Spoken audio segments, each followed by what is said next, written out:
Glenn Wego po, mga kapuso, katatapos lamang po ng emergency meeting na pinangunahan po ng MMDA at ang mga concerned agencies po ng gobyerno, kaugnay pa rin po sa paghahanda ng Metro Manila sa bagyong Opong.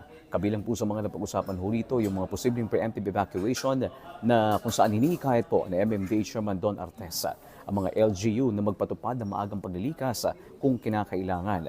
At bukod ho roon ay hinikayat na rin po ang DPWH na ipatupad yung pong pagtitiklop ng mga billboard.